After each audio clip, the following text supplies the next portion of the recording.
Namaste. I welcome you all on this 10-day workshop on Sanskrit drama, and I convey my heartfelt thanks to the authorities of the Bhandarkar Oriental Research Institute and the Infosys Foundation for giving us an opportunity to visit the wonderful world of Sanskrit drama. I hope this visit will be a fruitful experience for all of us. We will begin with Bhasa Svapnavasavadattam, which is one of the greatest classics in the world dramatic literature. Bhasa stands as foremost amongst the classical playwrights of our literary tradition. He was revered as a great dramatist, even in the BC era, in centuries before Christ. Kalidasa, whom I believe that he flourished in the 1st century BC, he refers to Bhasa. In his first play, Malikagnimithram, when Sutradhara in the prologue says that we are going to present a play,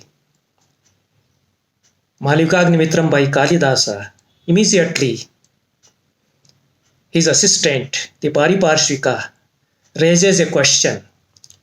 Why Kalidasa? We go to the slide and we can see that the theatre audiences of Kalidasa's times were so much enamored by Bhasa and some of the other playwrights that they didn't want to allow a young playwright and his plays to be presented on the stage. So the assistant or the Pariparshvika raises this question. This slide number 1. Pratitayashasam Bhasa Saumilla Kaviputradinam Prabandhan Atikramya Vartamana Kave Kalidasasya Kriyayam Katham Parishado Bahumana. Why the assembly of the learned scholars want to give a chance to this new playwright, a playwright of our times, when great dramas of well-known dramatists like Bhas, Saumil and Kaviputra, they are available to us. So why overlook them? This is the question. And not only Kalidasa, we find that Kalidasa is almost out by the name of Bhasa, and he makes an attempt to respond to Bhasa by his great creativity as well. There is no time to discuss how Kalidasa responded to the challenge which the genius of Bhasa posed before him. But there are many other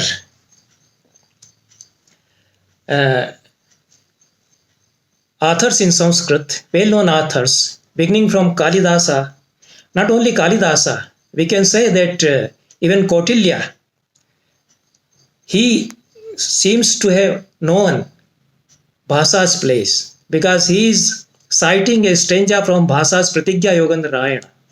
And there is a correlation between Bhasa's dramatic world and Kautilya's Arthashastra. So beginning from Kautilya in 3rd, 4th century BC, Bhasa is remembered as a great playwright in Sanskrit tradition. After Kalidasa, one of the greatest authors in Sanskrit prose, Banbhatta, refers to Bhasa. He says, this is a beautiful stanza with Shlesh or Paranomsia describing Bhasa's world of drama. Sutradhara Kratarambe Natakair Bahu Bhumikai Sapatakair Yasho Leve Bhaso Devakulairiva. By Shlesha, by a pun, Bana compares Bhasa's plays to Devalayas. So Devalayas have Sutradhara because the Sutradhara comes before the construction of a Devalaya for measurement, etc. And Sutradhara comes in the beginning of the plays in the Bhasa. So there is a double meaning, and Bhasa's plays are Bahu Bhumika. Bhumika is there, and the temples have an ample ground plan, and the temples have Pataka, and Bhasa's plays have Pataka. Pataka is a dramatic device in the plot construction of a Sanskrit play. So Bhasa's plays are like the temples of gods, says Bana. Then after Bana, Bhamaha cites some lines from Pratigya Yogandrayana. Of course, he doesn't name the play and the playwright, but the lines are from Bhasa's Pratigya Yogandrayana. Bhama is great Acharya of Sanskrit Kavya Shastra in 6th, 7th century. After Bhamaha, or almost contemporary to Bhamaha, Dandin also cites a stanza from Bhasa's play Daridra Charudattam, which also occurs in Bhasa's Balacharitam as well. Limpati Tamongani, Varshati Vanjanam Nabha. This stanza occurs in Vrachakatikam also, and there is a problem about Bhasa's Daridra Charudattam and Vrachakatikam. We will discuss it if we have time when we come to the Vrachakatikam in the third lecture. So Bhasa is referred by Kalidasa, by Ban Bhatta, by Bhamaha, by Dandi, by Dandi in his Avanti Sundari Katha also. He names Bhasa in his Avanti Sundari Katha, and cites an stanza also. Then Rajshekhara cites, eulogizes Bhasa, that his Natak Chakra, this is the first reference of a Natak Chakra, a cycle of dramas, a gamut of so many dramas, plays written by Bhasa. So Bhasa Natak Chakra was put into the fire, but Svapnavasavadattam could not be burnt by the fire. So this shows the test of the play Sanskrit, the play Svapnavasavadattam, that even fire didn't burn it. Like Sita's Agni Pariksha, it came out in Agni Pariksha, says Rajshekhara.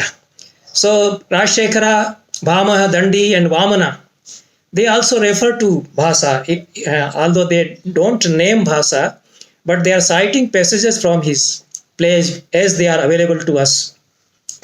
Vamana in his Kavya Alankar Sutra Vritti, he refers to passages from Bhasa's plays. Abhinav Gupta refers to Bhasa's Svapnavasavadattam, the play which we will be discussing.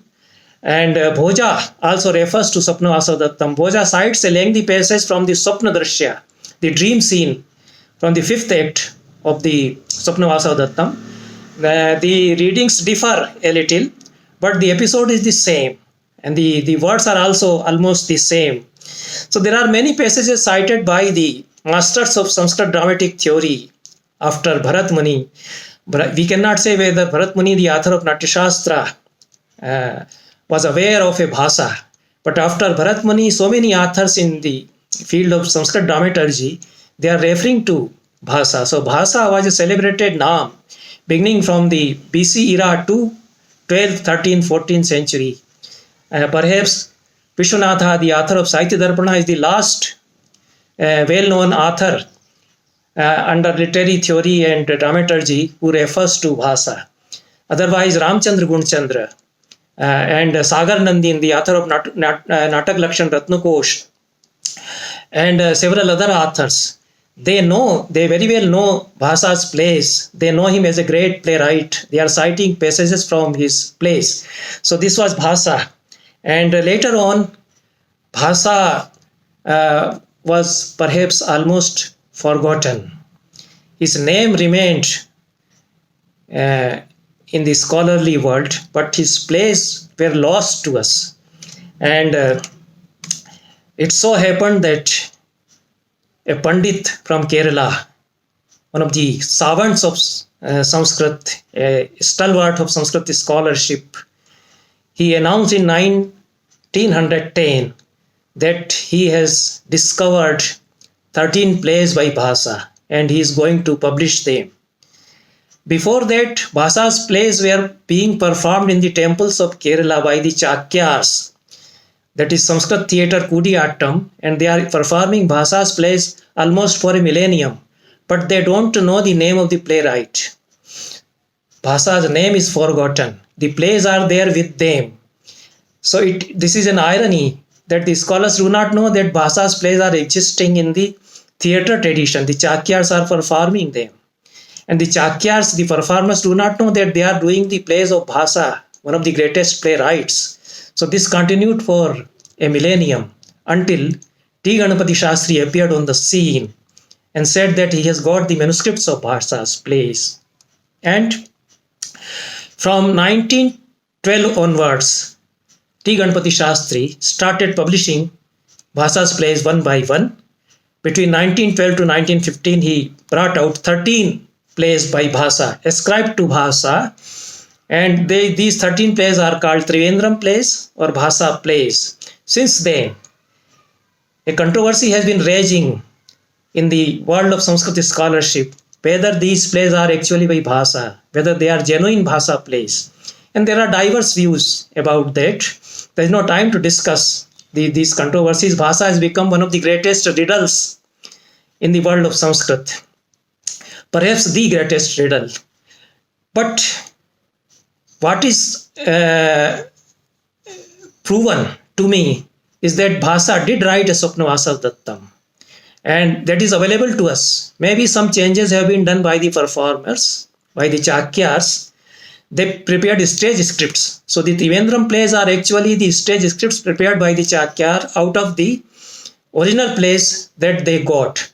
But most of the text of Svapnavasavadattam that we have now is a genuine play written actually by Bhasa. And Pratigya Yogandrayana, which is another play by Bhasa, is also a genuine play by our dramatist. So these two plays at least are by Bhasa, and maybe he wrote Avimarkam also. About the other plays, there are doubts, there are controversies, and various views are projected. So we will not go into the detail, but we see that the playwrights of Sanskrit know that Bhasa is our predecessor, a great predecessor. We inherit his legacy. And Jayadeva, one of the great Mahakavis, he has written very beautiful eulogies on Sanskrit poets. We have a tradition of Sanskrit. We have a tradition of criticism in Sanskrit, and very insightful comments are offered in these eulogies, Kavi Prashastis, which hundreds of such Kavi Prashastis are available about Kalidasa, about Magadha. So on Bhasa, independent Prashastis are not available, but the poets know that he is the harbinger of the whole dramatic tradition.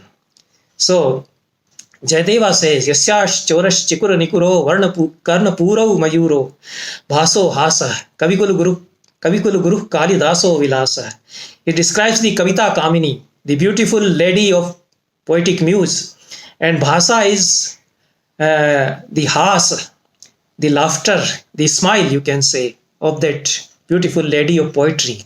Kalidasa is her vilasa, her sportive gestures, and all other poets are other ornaments in her body. In this way, he describes Bhasa, because Bhasa's humor is very effective. Bhasa is a master of humor. He creates very humorous situations with a mastermind. So rightly he is called as the smile of the lady of poetic muse. So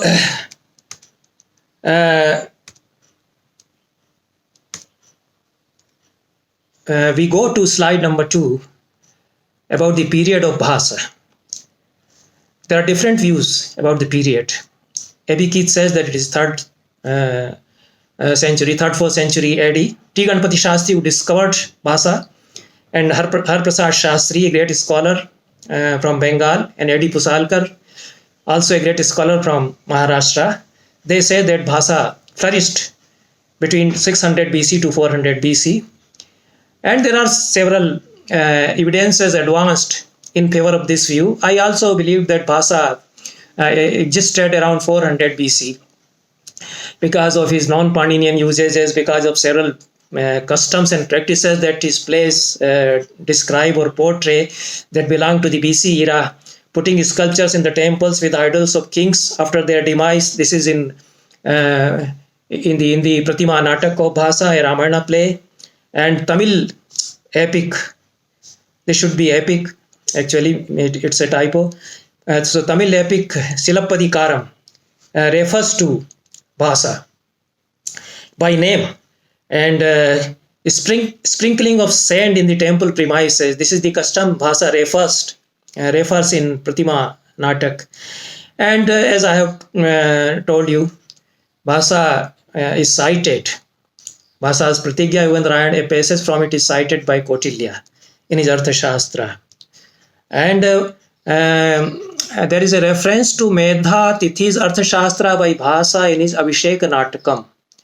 So Bhasa is not aware of Kautilya's Arthashastra. Ravana, when he comes for the abduction of Sita, he describes himself as a great scholar in Dharma Shastra, and he says that I have learnt Medha Tithi's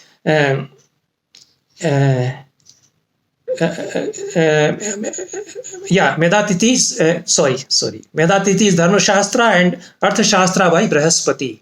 So Brahaspati's Artha Shastra is referred by Kautilya also. So Brahaspati's Artha Shastra preceded Kautilya's Artha Shastra, which was known to Bhasa, and Kautilya's Artha Shastra is not known to Bhasa. So Bhasa perhaps rose before Kautilya. This much we can say. We come to slide number 3. This is a list of his plays, 13 plays, and we will not go into the details. 6 plays are on the Mahabharata theme: Madhyam Vyayoga, Pancharatra, a Samavakara, Karnabhara and Urubhanga. They are Utsrashtikanka type of plays, and Dut Ghatotkach and Dut Vakya. These 6 plays are based on the Mahabharata episodes. Then 4 plays are based on folk tales, you can say. Pratigya Yugandrayanam, which I have referred to, Svapnavasavadattam and Avimarakam and Daridra Charudattam. Then 2 plays based on Ramayana story, covering Ramayana story from beginning till end, till Rajyabhisheka, Pratima and Abhishekam. And 1 play is there on Krishna's early life, on the Bal Leelas of Krishna, that is Bal Charitam. These 13 plays are said to be authored by Bhasa, but for certain Svapnavasavadattam and Pratigya Yugandrayanam, these 2 great classics were really written by Bhasa. Okay. Then about his relationship with Bharat Muni's Natya Shastra. This is also a very debatable issue. Whether Bhasa was aware of a Natya Shastra written by some Bharat Muni, or Bharat Muni was aware of a Bhasa that existed before him, we cannot say for certain. But we see that the so-called Bhasa's plays, they violate Bharata's rules, Bharata's maxims, and his plays do not present a simple study in terms of the rules of Natya Shastra. There is no time to go into the details of his relationship, his very complicated relationship to the tradition of Natya Shastra. I have elsewhere made studies on this issue. So there is a book by him. We go to slide number 4. This Lectures on Natya Shastra, published by the Center of Advanced Studies, Pune University, in 1991. It has a chapter on Bhasa and discusses his relationship with Natya Shastra. Otherwise, there is a paper by me, Natya Shastra and Bhasa, published in Journal of Oriental Institute of MS University, Baroda, in volume 66, number 1 to 4, in the year 2016. So those who want to go into the details of this very complicated issue, they may refer to these 2 publications by me. Otherwise, we will cut short this very debatable issue. But I do want to point out certain areas where Bhasa transgresses the limits of Natya Shastra. He presents death scenes in some of his plays. In Bal Charitam, such scenes are there. Robust fights are there which are prohibited in Natya Shastra. Death scenes are there in Pratima Natak, in Abhishek Natak, and in Urubhangam. And this is against the rule of Natya Shastra that in Nataka one should not paint the scene of death. And sleep also should not be presented. Na karyam shainam range natya dharmam vijanata. Bharat Muni says that sleep should not be presented on the stage. If somebody shows the sleep, then there will be no action, so the audiences will not be attracted. But Bhasa shows the scene of an actor sleeping on the stage in his Daritra Charudattam and as well as in Svapnavasavadattam. He creates a marvelous scene in the dream scene in Svapnavasavadattam.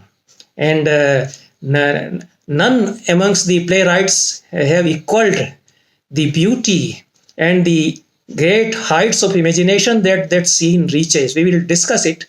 So this is also again the violation of the norms of Natya Shastra. But then Bharat Muni says that if it serves some specific purpose, yadva shahit arthavashat, if some artha or purpose it serves, then sleep can be enacted. So he is making a concession. Perhaps he is keeping Bhasa's place in his mind that normally the sleep should not be enacted, but there is a great playwright who has presented such a lively scene of sleep, and it serves a great dramatic motive.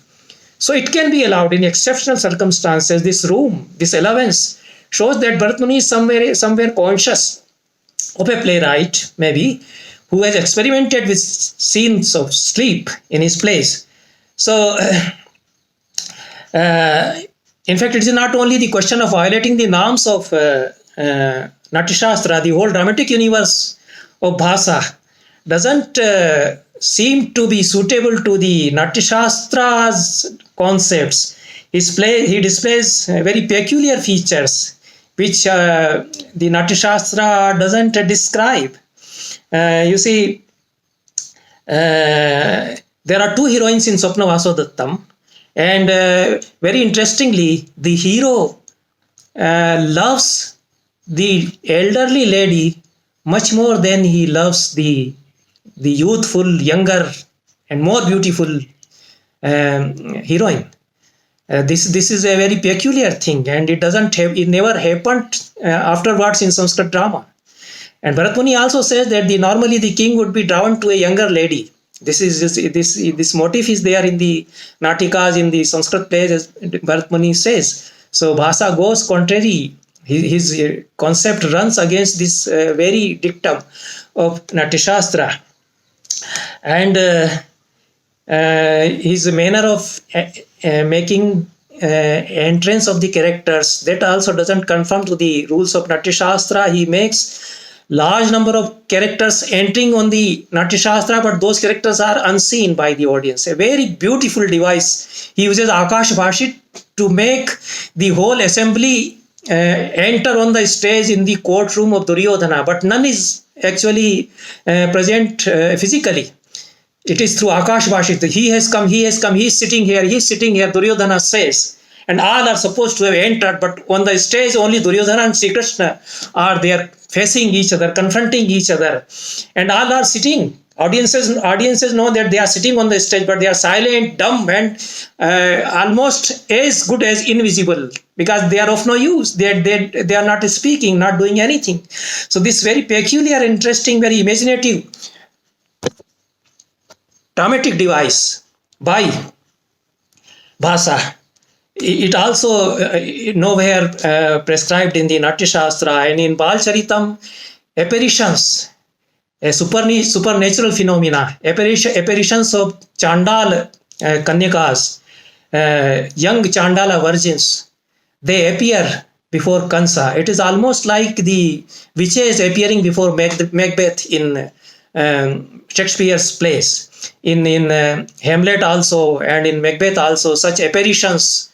The ghost appears, the ghost of Benko appears. So such devices Bhasa uses, which are a bit peculiar in the concepts of the Natya Shastra and in the dramatic world of Sanskrit also. But Bhasa was really aware of a Natya Shastra.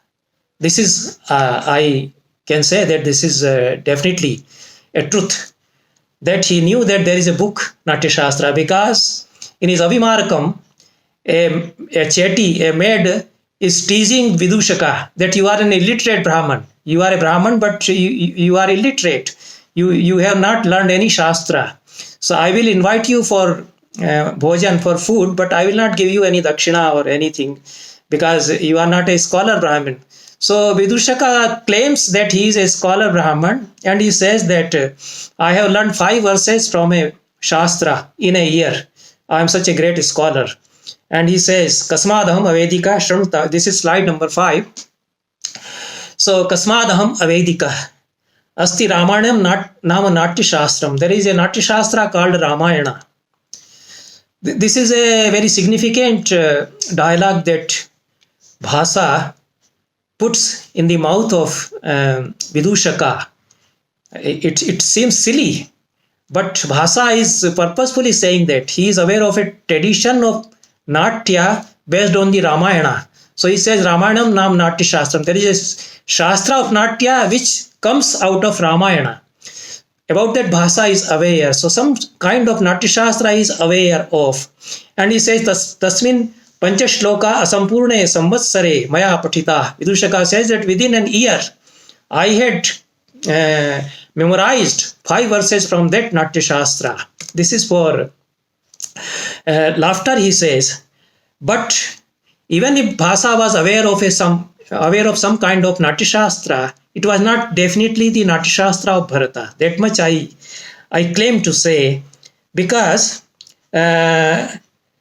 he is prescribing alternate models, alternate frameworks, and there is some other Natya Shastra, perhaps, which is there before him as model. And which Natya Shastra is that Natya Shastra? This is what I suggested in my publications, which I have referred to. T. Ganpati Shastri says that it was Nat Sutra of Shilalin, because Panini informs us that there was a Nat Sutra authored by Shilalin as a manual for the actors, and probably that was available to Bhasa. Now Nat Sutra is not available to us. But Nat Sutra is a guideline for actors who used to perform within the arena of Yajna-Vedi, and it is not a proper work on dramaturgy which Bhasa might have consulted. Then there is a tradition of another Natya Shastra which Abhinavagupta refers. Of course, Bharatmuni also refers to several authors on Natya Shastra which preceded him. Like Panini, he is referring to Vyadi and several acharyas of Vyakarana. Bharatmuni also refers to several acharyas of Natya which existed before him. But Abhinavagupta was aware of a Natya Shastra which existed somewhat maybe before Bharatmuni or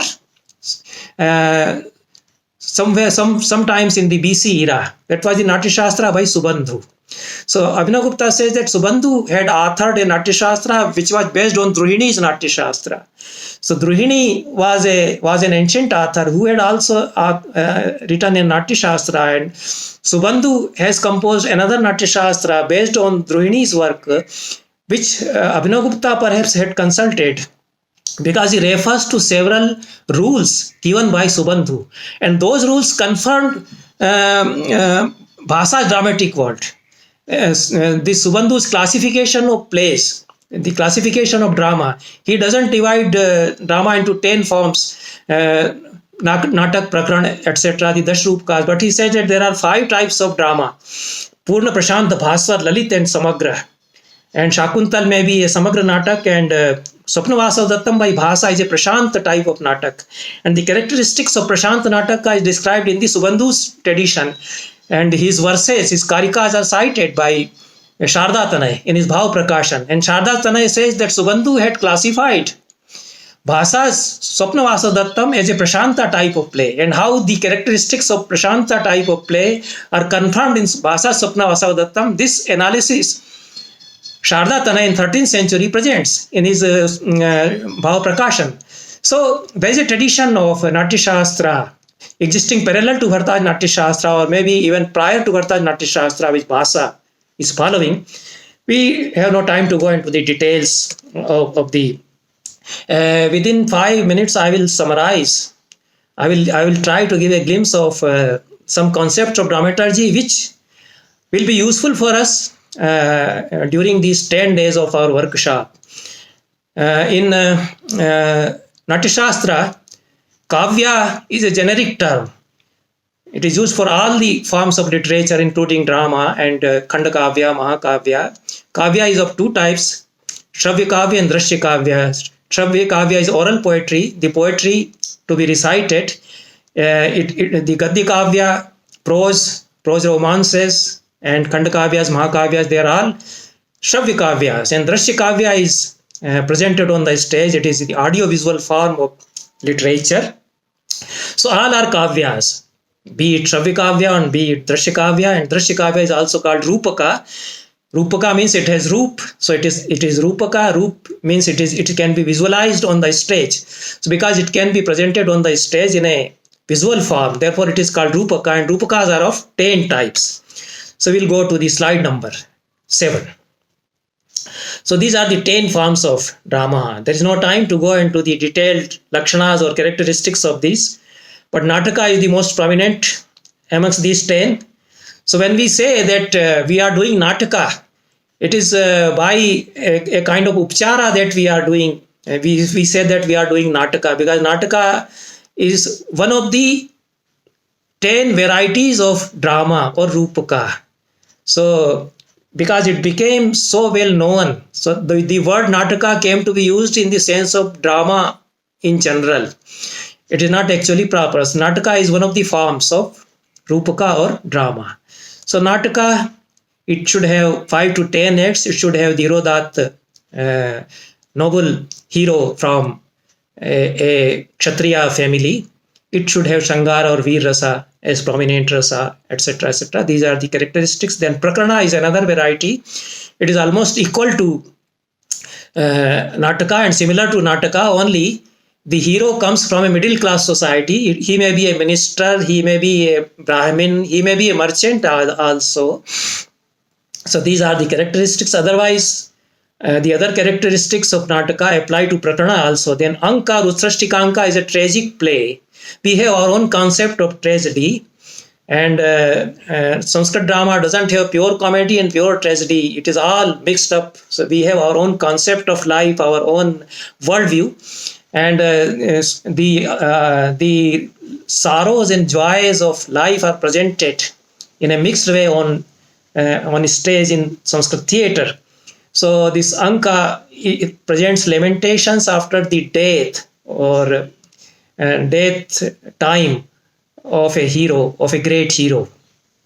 Vyayoga is a vigorous type of one-act play with scenes of fight, and Bhana is also a one-act play. It is a monologue. Only one character goes on talking. Very interesting Bhanas are written. We will cover some of the Bhanas. It's a great heritage of Sanskrit drama, the Chaturbhani and other Bhanas. And the Bhanas continued to be written up to 20th, 21st century in Sanskrit, beginning from the BC era to our times. There are very interesting Bhanas, and they go on changing their locale, their society. It's a social play. So at least 5 of these 10 forms, they are social plays. They present the contemporary society. The other plays are presenting mythical characters like Nataka and Dima and Ihamraga and Samavkara. They present the characters from mythology. But the other plays like Prakarana and Bhana and Prasana and Vithi, they present characters from our own world. And especially Prasana and Bhana, they present the stark realities of our life. So we will be discussing some Prasana farce type of variety also. We will be discussing Bhanas, the monologue type of plays also. Their detailed characteristics are given in Bharata Natya Shastra, in Dashrupaka, and in Bhava Prakashana, in Sahitya Darpana. The tradition of dramaturgy is very rich. More than 150 works on Natya Shastra written after Bharat Muni are available. How the scenario changes, how the definitions go on changing, how they are revised, how new varieties are discovered, this we find. So it's a very interesting area and overlooked, neglected area, unfortunately. So we go to slide number 8. We will skip it. Plot of Nataka should be well known. Hero should be Dhirodatta. The story deals with saintly characters. I have covered all the other points. And some scenes are prohibited, I have told you. Vigorous fights, scenes of war and battle and duel, marriage scenes also, they should not be presented. And the scenes which can hurt the sentimentality, the moral ethics or codes, such scenes should not be presented, like Alingan Chumban, the embracing and kissing, all these such scenes in Nataka at least should not be presented. In other varieties you can present. Even death scenes are allowed in Dima and Samokara because their plot requires, it is the demand of the genre. So this is the dramatic world. I will skip over the other varieties, the details about the other varieties. And the plot of a drama should have 5 stages: Arambhyatna, Nitapti and Phalagam. The beginning and the denouement and the conflict and conclusion, all these stages they come. And the plot is of 2 types, Adhikarik and Prasangik, the major plot and the minor plot. It is again divided into 2, Pataka and Prakri, the Prasangik Vratta. So the Vrattanta, an episode which has far-reaching effects in the life of the hero, is Pataka, and a short-lived episode is Prakri. Like the Sugriva Vrattanta in Ramayana is a Pataka, and Prakri is meeting with Shabari. So these are several concepts and many of them are very complicated. There is no time to cover them. There are 5 sandhis: Mukh, Pratimukh, Garv, Vimarsh and Upsamhara. They are junctures. They are connecting points amongst the various episodes to episodes of the drama. So these concepts are there. And how many sandhis one variety should have, this is also discussed in Bhartaj Natya Shastra and other works. Nataka and Prakarana should have all the sandhis: Mukh, Pratimukh, Garv, Vimarsh and Upsamhara. The other varieties may have 4 or 3 or 2. So this is the conceptual framework. And in this whole dramatic universe of Sanskrit drama, Svapnavasavadattam is one of the best plays. So I will try to give an overview of the story of Svapnavasavadattam. The story is supposed to be based on folk tales which were narrated in Kalidasa's times also. Kalidasa refers to a Udyan Katha Kovidak Grama Vrathan. And he also describes the way the tales of Udyana were told in the villages of Ujjaini, because Udyana once visited Ujjaini and flew away with the princess of Ujjaini. That story became so much popular that saga was being sung as a folk tale. So this tradition of folk tales was available to Bhasa. It is there in the Brihat Katha Gunadhya also. So we do not know whether Bhasa consulted Brihat Katha or not, but he was aware of a rich tradition of narratives which were very popular amongst the rural areas, amongst the masses in the rural areas. And he derived the plot, the themes of at least 4 of his plays: Svapnavasavadattam, Pratigyayogandrayanam, Avimarakam and Daridra Charudattam, from such folk traditions. And Svapnavasavadattam is a sequel to Pratigyayogandrayanam. What happens in Pratigyayogandrayanam, that there is a king Udyana ruling over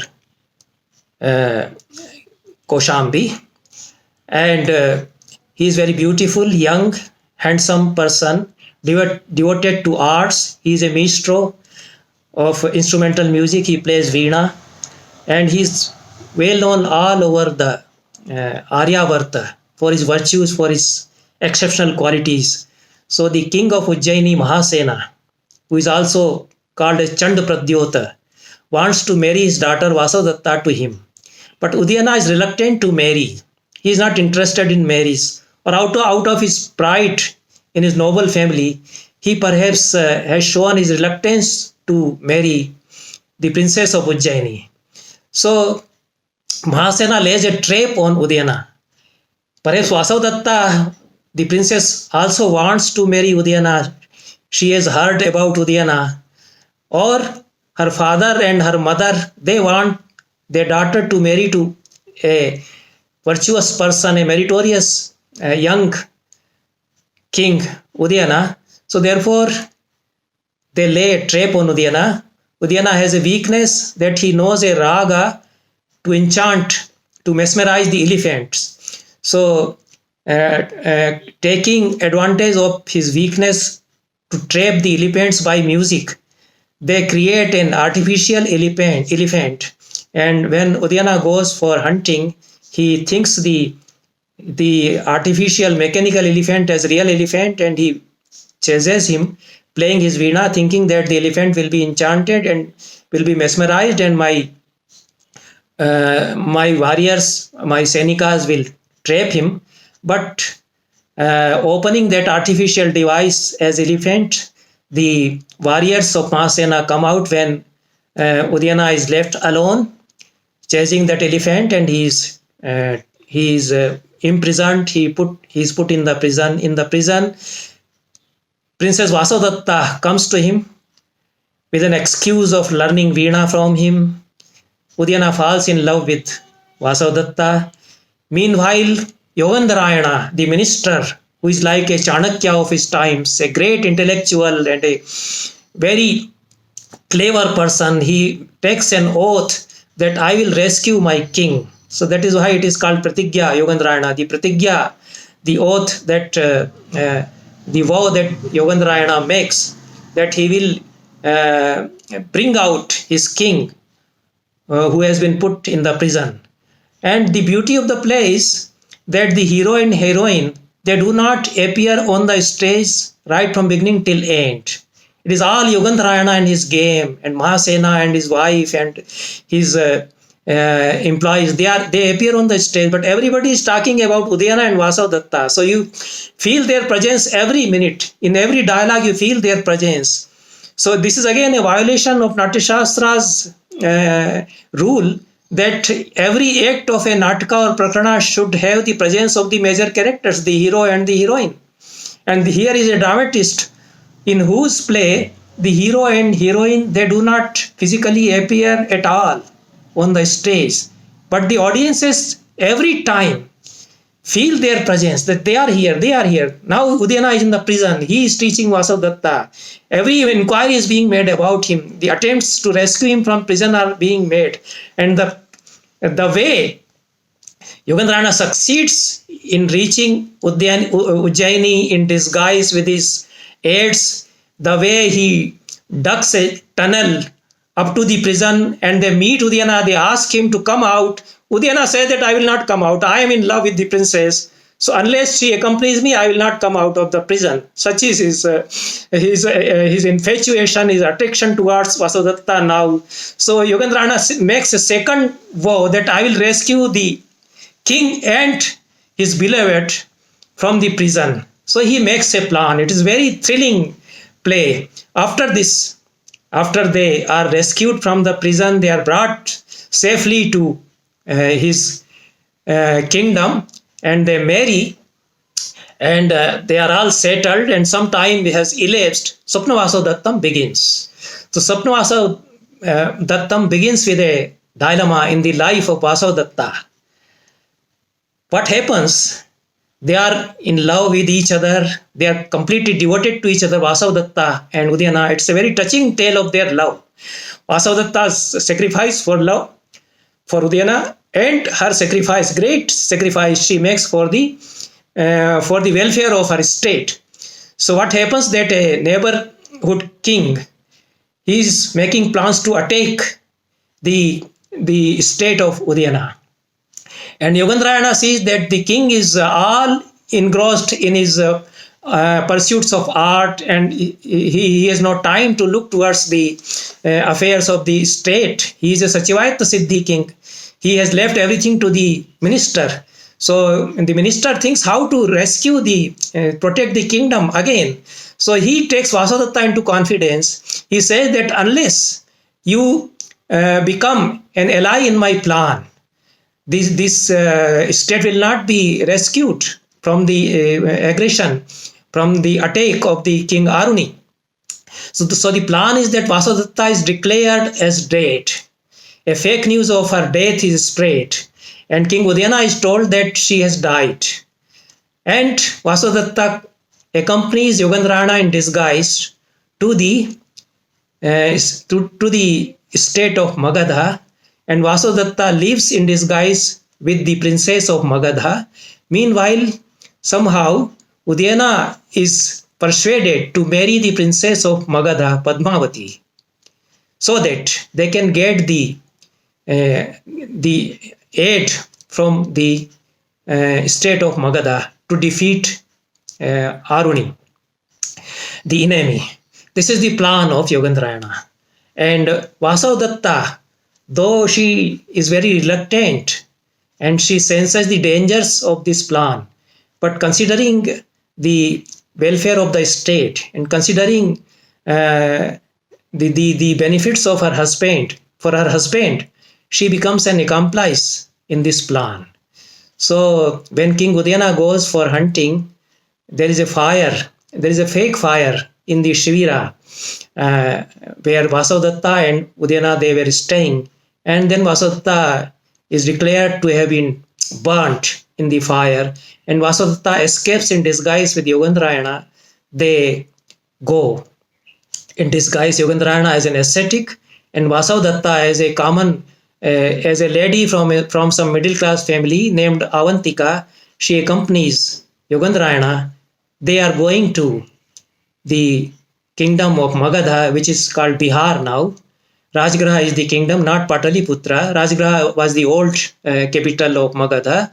So they are going to Magadha. Meanwhile, on the way, they actually meet Padmavati.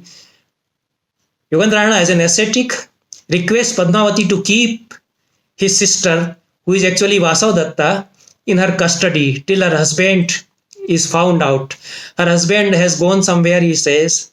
So this story he makes and hands over Vasavadatta in the custody of Padmavati.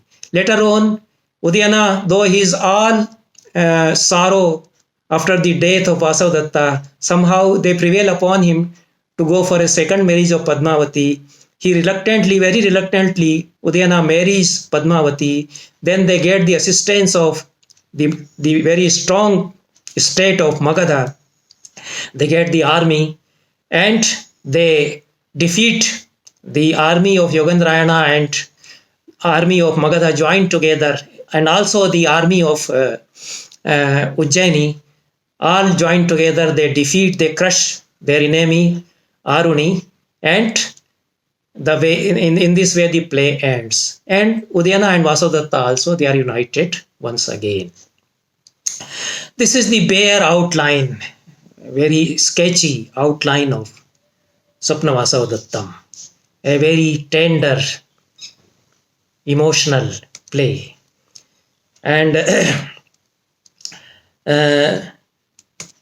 so we will begin with the Nandi verse of Svapnavasavadattam, slide number 9.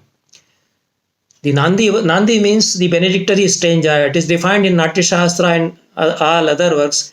It is for the appeasement of the gods, for the appeasement of the audiences also.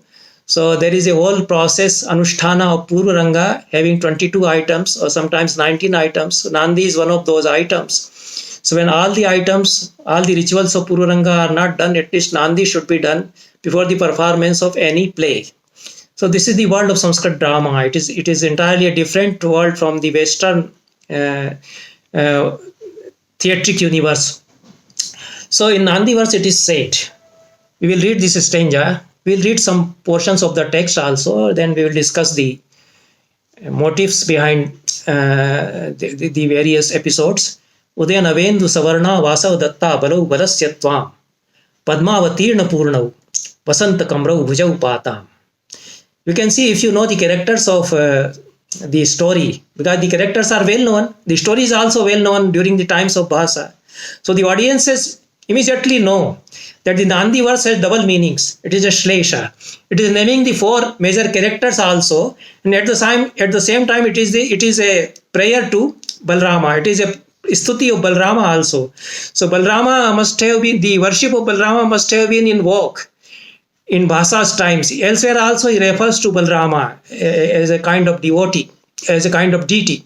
So Udayanavendu Savarnau, Vasavadatta Balu Valasyatvam, Padmavatirna Purnau, Vasanta Kamrau, Bhujau Patam, Bhujau Tvam Patam. This is the sentence basically. So Tvam Bhujau Patam, may the two arms protect you. This is the main sentence. And whose two arms?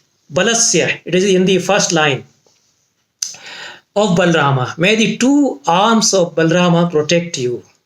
Remaining four words are four adjectives for the arms of Balrama, for Bhujau. So what sort of arms are those? Udayanavendu Savarnau. This will be Sandhi.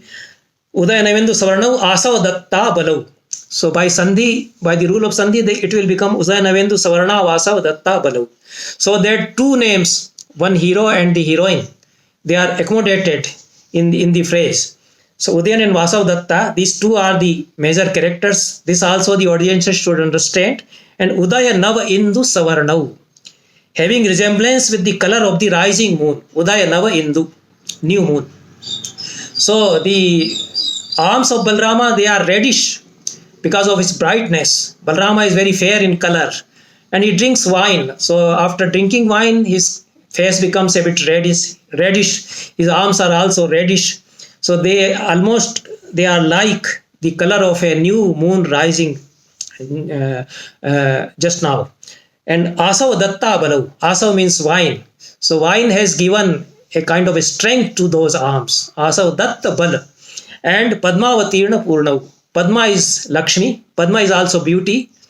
So they are full of beauty, you can say. And Padmavati is the name of the heroine also. Second heroine, the Kanishtha Naika, you can say, also occurs. And Vasanta Kamrau, this is the fourth adjective. As beautiful as Vasanta, the season of Vasanta, Vasanta Ritu. This is the simile. But Vasantaka is also a major character in the play. He plays an important role in the whole story. Vasantaka, the Vidushaka. So the name Vasantaka also occur. So Vasantiva Kamrau, if you construct it like that, you do the Samas Vichched like this, then it will have one meaning. And Vasantaka, if you take it out, then it is Vasantaka is character of this play. So okay, we go to slide number 10. So what happens? That after this Nandi, leave this slide number 10. What happens that after this Nandi, Sutadhara enters and he is making some announcement that we will be performing a play. The name of the play is given. The name of the playwright is not given in the scripts that is available to us. And he is making some announcement that I am making this announcement. Meanwhile, there is a commotion from behind, from the curtain, and he says, what type of commotion is this? Then he turns towards the green room. This is a very theatrical way of presenting the prastavana. There are four forms of prastavana: Kathodghat and Prayogatishaya, etc. This is Kathodghat. So some commotion is coming out from the Nepathya Graha, from the green room, and he asks what sort of commotion is this? And then he says that Gyatam, I now know that the servants, the royal servants are driving away the people from the way because the princess of Magadha is visiting Hermitage. So the audiences know that the scene of Hermitage is going to open on the stage and the princess of Magadha is coming by this announcement. This is a very theatrical way of making an announcement, a Kathodghata type of variety in the Prastavana.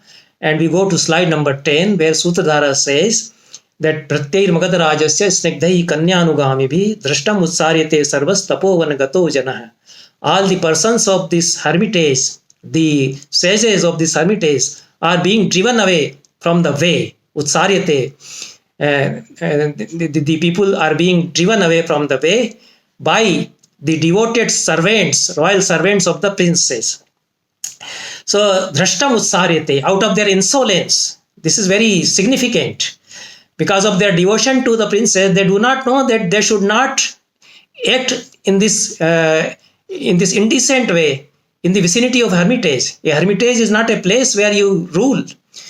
No hermitage can be ruled by the king. This is our culture. We will come to this. Bhasa, the way he portrays the culture of the ashramas, the ashram samskriti. So this is against all the ethics for a king, that he gives orders within the precincts, premises of an hermitage. But these royal servants, they are insolent. So they do not know the decorum prescribed for the king.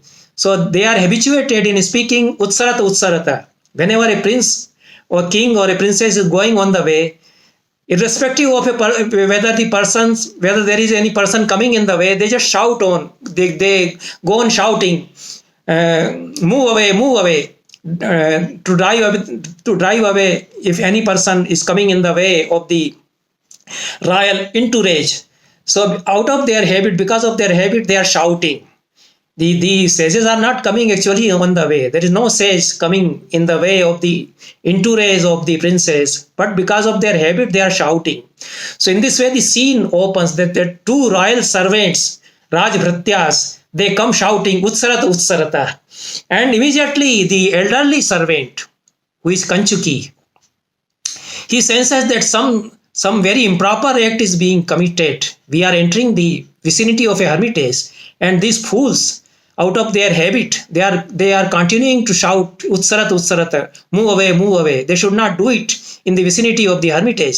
So immediately comes and says, don't do that. Natra Ussarana Karya. Meanwhile, this happens from one gate of the Nepatyagraha. Kanchuki enters, and from another gate, Yogandrayana and Vasavadatta in disguise. Yogandrayana disguised as an ascetic sannyasi, and Vasavadatta as an ordinary lady from Avanti Desh, she enters. So they see this scene of two Rajbhratyas driving away people and Kanchuki coming to stop them.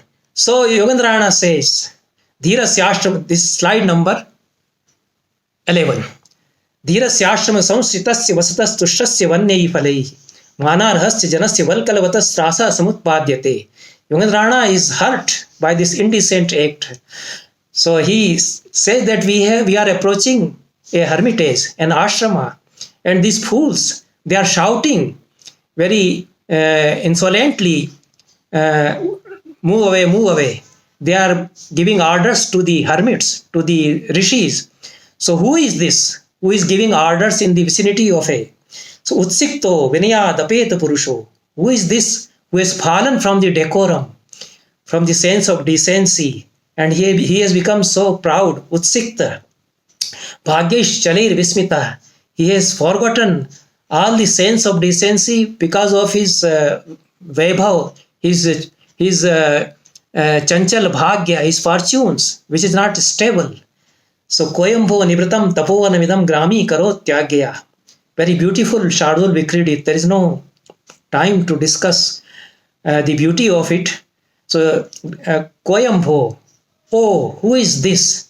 Who is converting this tapovan into a village, into a rural area? See, tapovana has its own sanctity. So such indecent things should not happen over here. Yogandrayana, being a minister himself, he knows the ethics and codes of conduct for a king or for the royal entourage as well. So he marvels, he wonders why such thing is happening. Who are these people who are doing such indecent act? Vasavadatta asked him. These are also very good dialogues.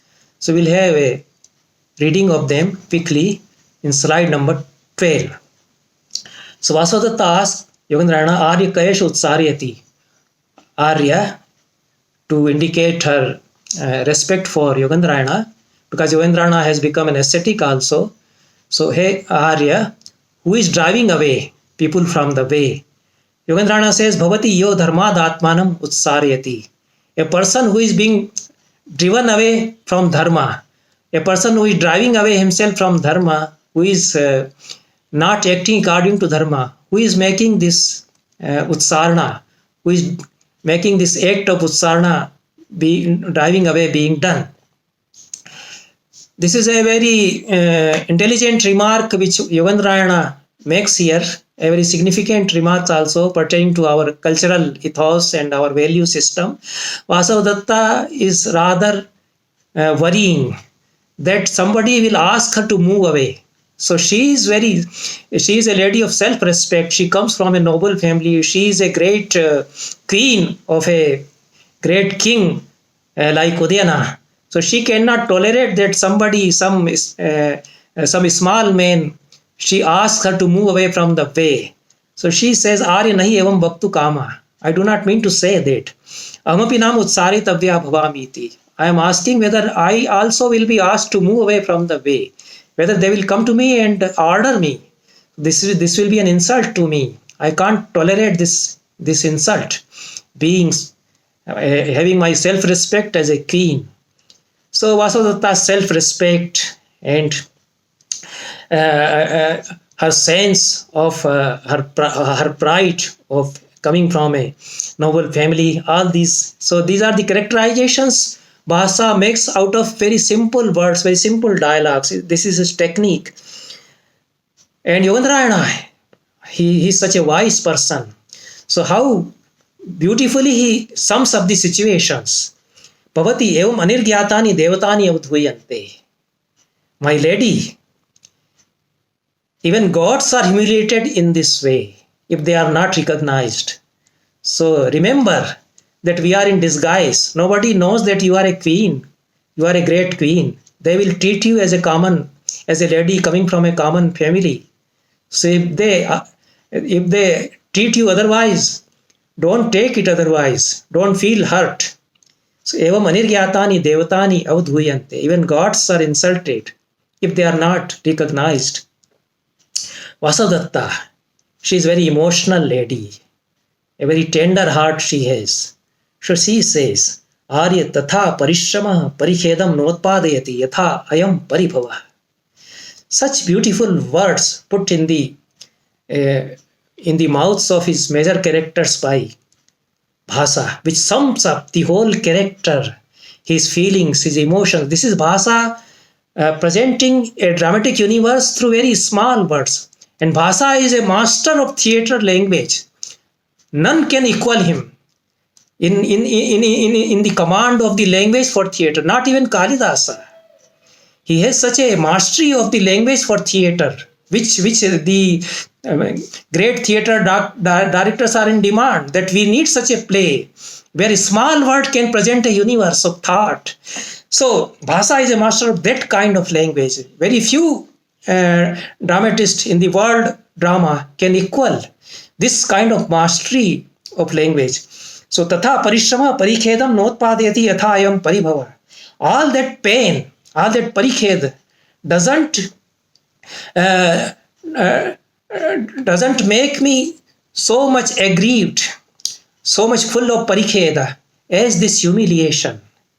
This humiliation is much more unbearable than all the pains that I have taken by coming in disguise from my kingdom and walking on foot for the first time, walking miles and miles on road as a ordinary lady.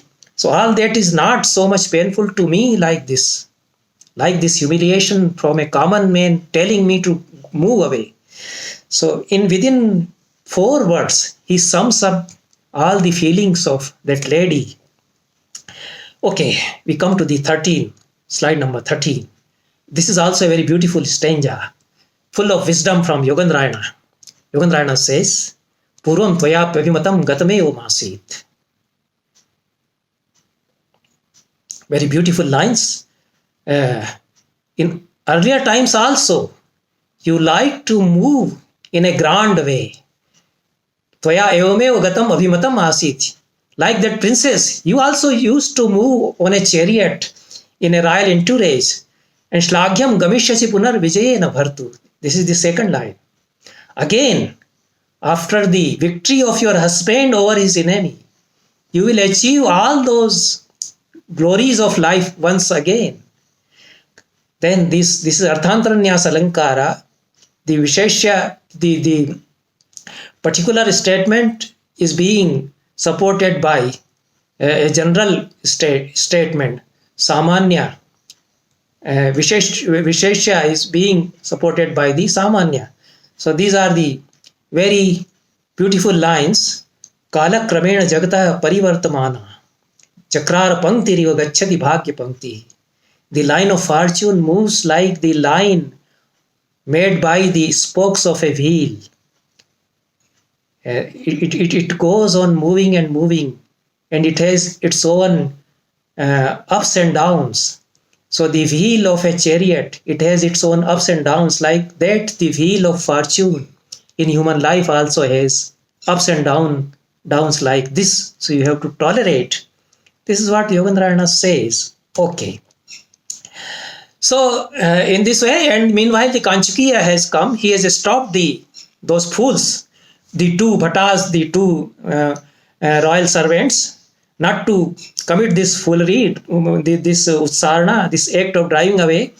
And Yogandrayana is convinced that there is some sense of decency in the persons whosoever are accompanying some princess who is making his entry. They do not till now know that actually the princess of Magadha whom they were going to meet is coming on the very spot. So this is a theatrical way of putting the events together. So then the scene of Hermitage has already opened. A seated Tapasi makes her entry. How to show the entry of a seated Tapasi, a mendicant, a lady mendicant? There is a device in Sanskrit drama which is used in the Kudiyattam theatre also, and in the Natya Shastra tradition also, that a patti is referred to by Bharat Muni.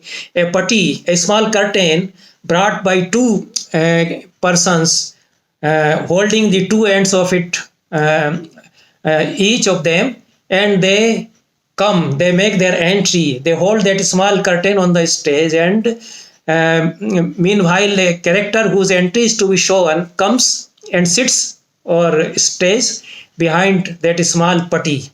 When he is seated or when he stands there, that those two persons carrying that small curtain, they withdraw, they exit. So that person sitting on the stage is shown. So this is the way they used to show the entry of a seated person on the stage. This is the theatrical way. So Tapsi, the scene is that there is a Tapsi sitting on the stage, and the royal entourage is moving towards that hermit where the Tapsi is sitting, and Tapsi is informed that the princess of Magadha, Padmavati, is coming to the hermitage for a stay. She went to visit her mother, who has become a lady mendicant, lives in a hermitage, and returning back to her kingdom, she wants to stay on the way in this hermitage. So all these things have been already informed. And the audiences know that she is Padmavati. Audiences know that the ascetic is actually Yogandrayana. The lady accompanying him as an ordinary lady is actually Vasavadatta. So this is a dramatic irony that the audiences know, but the characters do not know that he is actually not an ascetic, he is Yogandrayana. So this Padmavati is greeted by Tapsi. Swagatam Rajdarikaya, Tapsi says, and Vasavadatta sees Padmavati for the first time, the princess who will be her co-wife, and she is taking all this trouble to marry her own husband to this princess, and she will be with this princess as almost like a maid. Although Padmavati didn't treat her like a maid any time. She understood that she is a lady from some noble family, and she treated her like her equal, like her friend. So this is these are the characters, the noble characters are there who have an understanding, who understand each other, who enter the minds of each other. So this Padmavati makes a very good impression on Vasavadatta. Vasavadatta beholds Padmavati for the first time, the lady, the princess who is going to be her co-wife, Sapatni, and she is impressed that she is beautiful. And when Padmavati starts speaking, that I am really honored, she asks, she tells the Tapsi when she greets him, she tells I am really honored. And the culture of hermitage is brought out in these dialogues. Tapsi says that Tapovanani Atithi Janasya Swageham. Any hermitage is the very home for any guest. The gates of hermitage are always open for the guests. So come, enter our hermitage. It is your own home. So Padmavati feels honored and replies in the same way, Arya Vishwastasmi. I am convinced, I feel honored. Anena Bahumana Vachanena Anugrahitasmi. So Vasavadatta says that she is as beautiful and she is as decent in her behavior. Bhagapi Asya Mathura. She is as sweet in her speech also. So these dialogues are there. We go to slide number 14. Padmavati, what happens that meanwhile, the Tapsi is asking about the marriage of Padmavati, whether she is going to be married, and the maid accompanying Padmavati, she is informing her that there is a talk about her marriage to the prince of Ujjaini, and Vasavadatta is actually from Ujjaini. She is the princess of Ujjaini, so the prince of her Ujjaini will be her brother. So she thinks that even if she doesn't become my co-wife, she will become my bhabhi, my bratri jaya. She will be married to my brother. All these things are happening through these dialogues. And Padmavati feels shy that there is a talk about her marriage. So immediately she changes the topic. And she asks the Kanchuki, the chamberlain, Ari kim drashto munijana atmanam anugrahitum. Did you find any sage from this hermitage who can oblige us by accepting anything from us? Abhipreta pradhanena tapasvi jana upanimantyatam. You ask these hermits, the sages of this hermitage, whether they need anything. So we will do whatever they need. So you make an announcement. So you go and make an announcement that the princess is here, and if somebody needs anything, she will do whatever they need. So this is what Padmavati tells the Kanchuki, and in this way she also changes the topic which about the talk of her marriage. So Yogandrayana is a very quick-witted person. He immediately decides what to do. He takes decisions very quickly. So he says that now there is an occasion for me to make my appearance before the princess. She is going to make an announcement that whosoever needs anything, I will do it for him. So I will pose as an ascetic and ask her to do something for me. Ask her to keep Vasavadatta, who is now in the disguise of an ordinary woman. So I will ask this princess to keep Vasavadatta in her custody, so that I am free of my worry about Vasavadatta and I will be engaging my political activities. So this decision he immediately takes and approaches Padmavati and says, I am the person who is in need. Aham arthi, he says. So as soon as he says aham arthi, the Tapsi sharply reacts. She says, santusht tapasvi janam vidam ashrama padam. This hermitage has all the sages fully satisfied. They are leading a life of satisfaction. So this must be some outsider. So this is the culture of the hermitages, the ashramas, that nobody begs anything. The ashrama is self-supported. It is self-dependent. They have cows.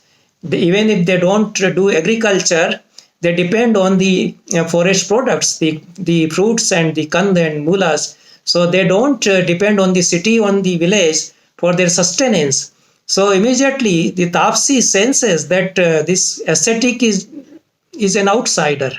He may not be a real ascetic. But Padmavati feels happy that somebody is here to fulfill her wish that she wants to do something for this hermitage. So they ask him what should be done for you. Then Yogandrayana tells them that you keep my sister, because my brother-in-law, her husband has gone away and I am searching him. So until I find her husband, my brother-in-law, you keep my sister in your custody. I am sure that you will keep her safe in your custody. Therefore, my request you please accept. So this request he makes. Kanchuki tries to persuade Padmavati not to accept this request. He senses that something wrong may be there, and keeping a lady in custody like this, it will not be proper. So he tells Padmavati not to accept. So katham pratijanima, how can we promise to accept his demand? Dukkham nyasasya rakshanam. It is very painful to keep some things and at least a human being in one's custody. But Padmavati said that once we had made an announcement, so we will not forego our own announcement, our own pratigya, and let us accept the lady. So Vasavadatta goes to Padmavati. Yogandrayana hands over Padmavati. Yogandrayana hands over Vasavadatta to Padmavati. In this way here, the first act ends. Meanwhile, a brahmachari enters on the stage. This is also a device of Bhasa to give a flashback. So all the incidents that have happened until now, this brahmachari informs the audiences and the characters also what has happened in Koshambi. So brahmachari enters, he describes the locale. So where I have arrived, I am tired, I need a place to rest, he says, and he sees that there is a hermitage. So this is a very graphic picture, pen picture of a hermitage. It gives a living concept, it presents the concept of a tradition, of the tradition of hermitage. Vishrabdham harinash charantya chakita, in this slide number 15. Desha agata pratyaya. The deers are roaming around. They feel confident. They are not disturbed. They are in their own territory.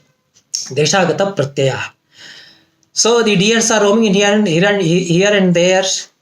They are not startled. Achakit. Praksha pushp bhalai samriddha vitpa.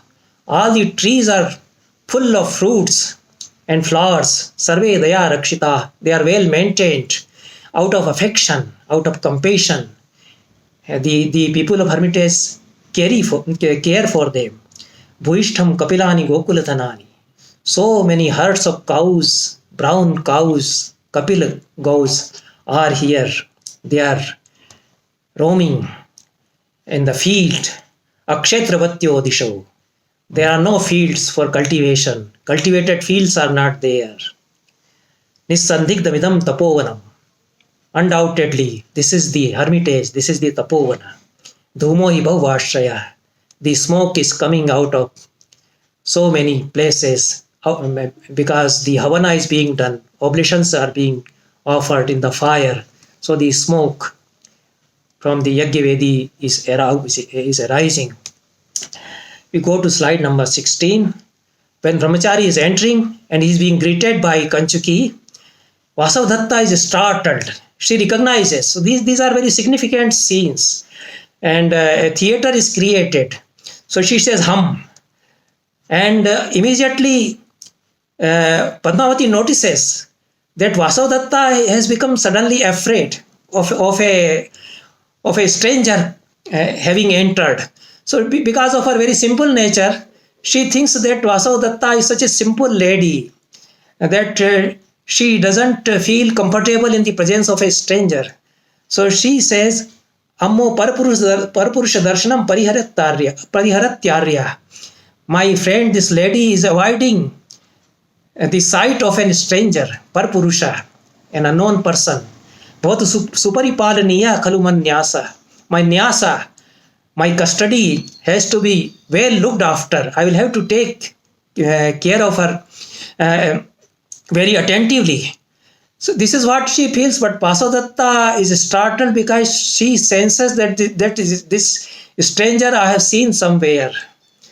He seems to be a familiar face. So maybe he recognizes me. So all the plan of Yogandrayana will fail if somebody recognizes me as the queen of Ujjaini. So as the queen of King Udayana, Koshambi. So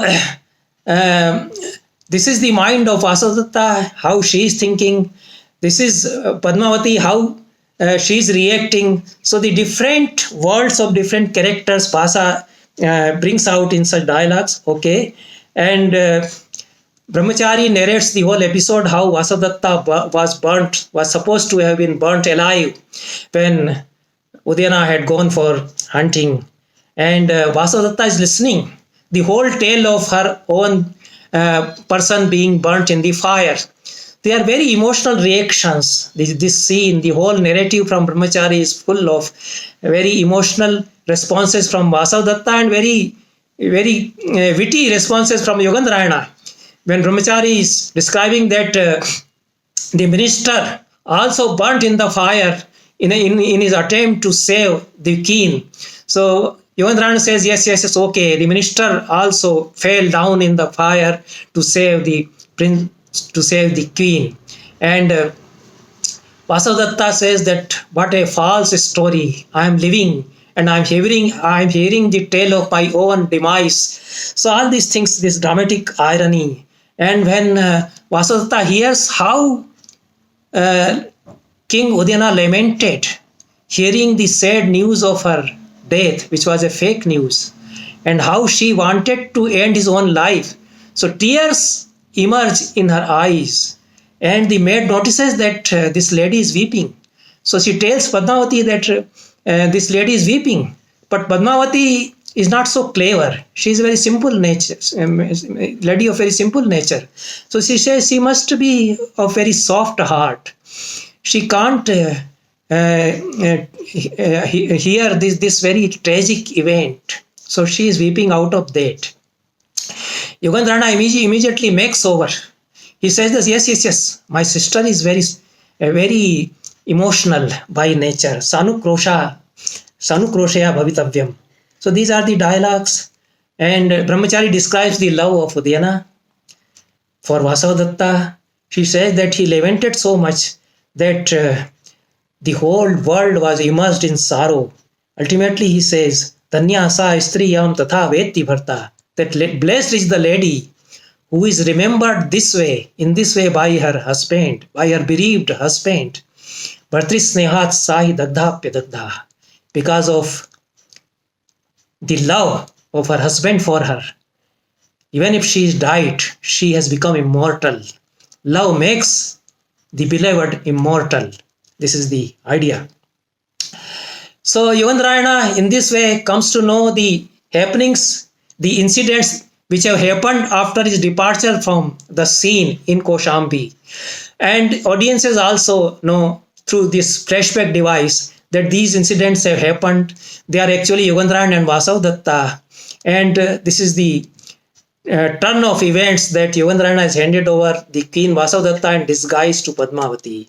And with this stanza on slide number 18, the scene ends. We will read this stanza, although we are running very short of time, but this is very beautiful description, very graphic and picturesque description of a sunset. So meanwhile, the scene opened in the forenoon. When Brahmachari entered on the scene, there was already noon. And he says that it is the sun in the middle and I am feeling the heat of the sun. This is Brahmachari is saying. And when all these things have happened, it is already dusk. The sun is going to set. So the scene ends with this beautiful description of sunset by the Kanchuki. Kaga vaso beta. The birds are returning to their nests, to their vas, to their adda. Salilam avagado munijana. The sages are plunging in the waters of the river for their evening bath. Pradiptognir bhati. The fire burning brightly is shining. In the Yagyavedi, Pravicharati Dhumo Munivanam. The smoke is spreading in the hermitage. Paribrashto Durat, as if fallen from a distance. Ravi, Surya, the sun, Sankshipta Kirana, having shrunk his rays. Ratham Vyavartya, it should be Vyavartya, having turned away his chariot. Pravishati Shani Rasta Shikaram, slowly and slowly, the sun is entering the Asta Shikhara, the peak of the mountain Astachal. So, the picture of the sun at the time of his setting, Asta, is given here, how the rays are shrinking and how the Bimba, how the Golak of sun is slowly falling on the horizons, falling on the peaks of a mountain called Astachal. After this scene ends. Now we will quickly go to the second act. Second act opens in the royal palace of Magadha, and from the dialogues between Vasavadatta and Padmavati, we come to know that they are now entered into a friendship, and they treat each other as very close friends, and a treaty of affection has developed between them. In the scene opens in the Pramadvana, in the royal gardens. They are playing with a ball, and Vasavadatta is making jokes, teasing Padmavati. By playing the ball, her hands have become reddish, so she chides Padmavati that your hands have become red, so it seems you are going to be married very soon. Padmavati says, don't tease me. Vasavadatta says that, okay, I keep quiet. Oh, would be daughter-in-law of Mahasena. They ask, who is Mahasena? So Vasavadatta says that he is the king of Ujjaini. So the maid informs that our princess does not want to be married to the prince of Ujjaini. Vasavadatta asks to whom she wants to marry then. So the maid informs that she wants to be married to King Udayana. And now it is the fact that his first wife has died. So there is a talk of our princess being married to him. And our princess also would like to be married to him. He is such a virtuous person, such a man of merit. So Vasavadatta, you can see the reactions of Vasavadatta in her dialogues, in her asides. She says that, okay, this is now happening. She is also going to love my husband. And she is also infatuated by the charm of that man. All these things in her reverie goes on. And then there is a turn of events. Some maid comes and informs that Udayana has come over here and you have been betrothed. Your marriage has been settled. And this is a turn of events. And how Vasavadatta feels. She feels a bit shocked that, of course, she had come over here to get this marriage happen, to make this marriage happen. But it is happening so suddenly that she is shocked a bit. And she is seeing the marriage of her own husband by her eyes. So the lady says that the maid asks Padmavati, suppose he is not beautiful, Udayana. Vasavadatta immediately blurts out, no, he is very beautiful. Because of her attachment to Udayana, she can't tolerate that anybody is saying anything untoward for her husband.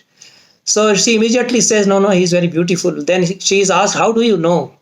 Then she quickly understand that she has transgressed the limits of her behavior. She should not have said anything about Udayana. She should not have made a suggestion that she has seen Udayana.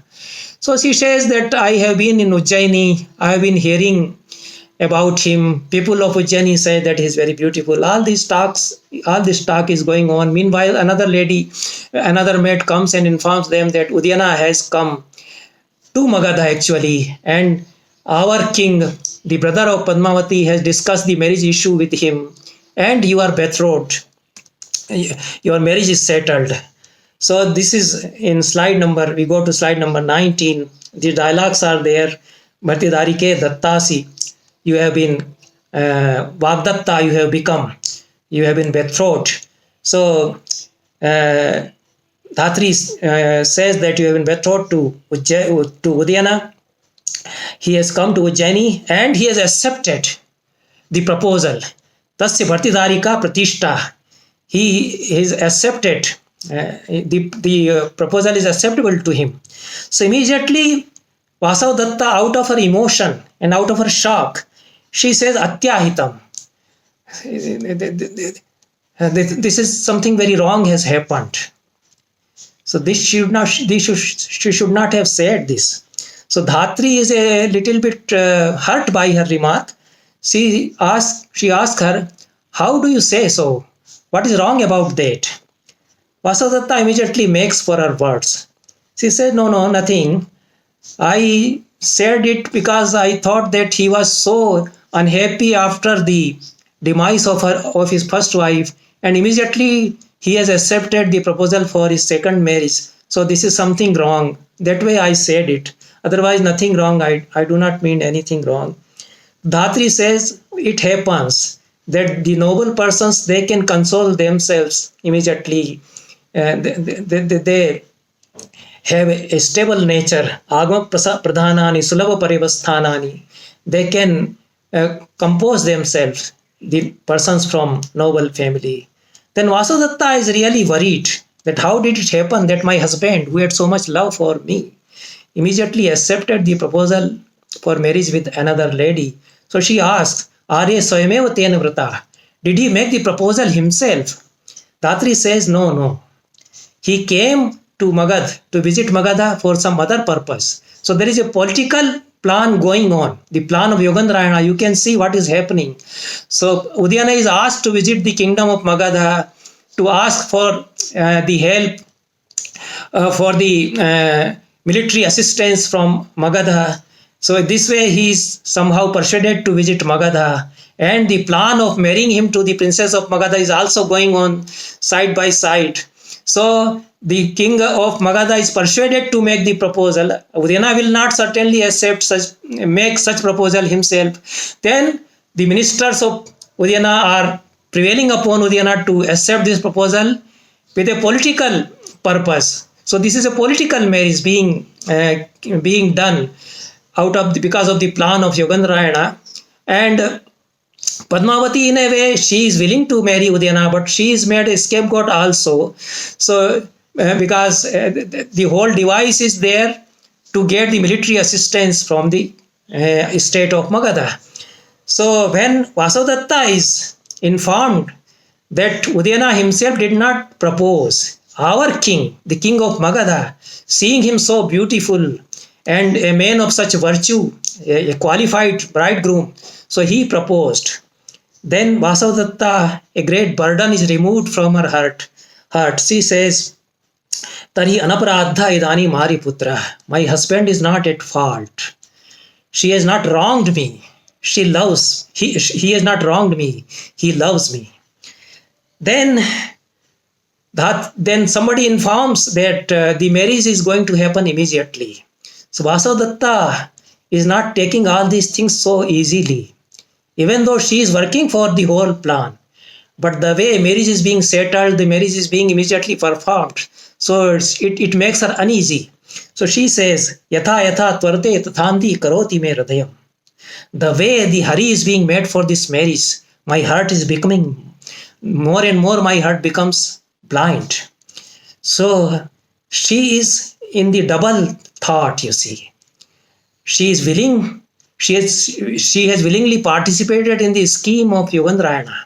And at the same time, out of her love for Udayana, out of her claim for exclusive love for Udayana, it is a bit intolerable for her that her husband is being married to another lady.